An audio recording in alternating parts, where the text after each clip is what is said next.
and join me for a story. Today's story is about David and Goliath.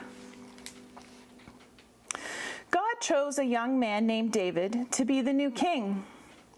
But there were other things God needed him to do before he took the throne. God loved David and was always with him. David was a shepherd. He was a great shot with a slingshot because he used it every day to protect his father's sheep from the lions and the bears. He was clever in other ways too. He was famous for playing the harp, and he was summoned to play at the palace for King Saul. "Can you soothe the king with your playing?"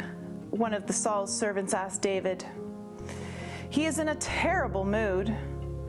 "Of course," answered David, and he began to play.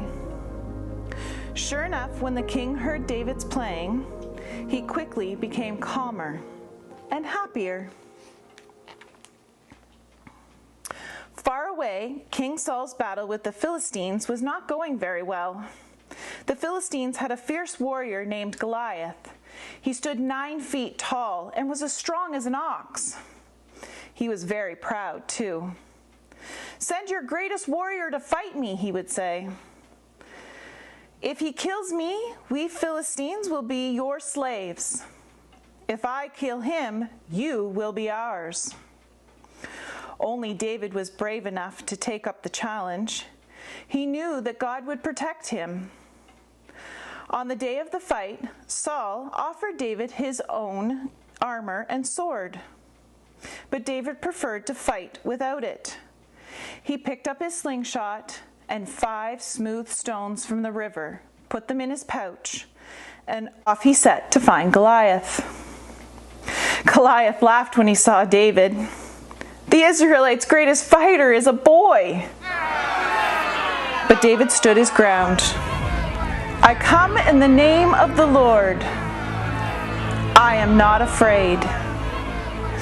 As Goliath moved closer to attack, David pulled from his pouch a small stone.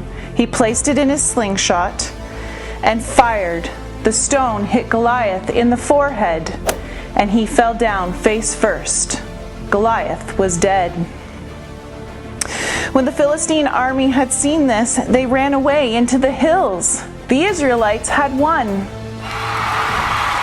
Years later, after Saul had died, David became the new king.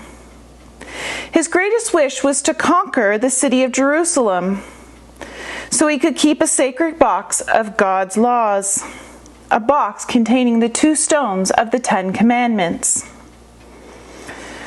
After many years, he succeeded. He built a royal palace and there made Jerusalem God's city. Thanks for joining me today, guys. Have a great day.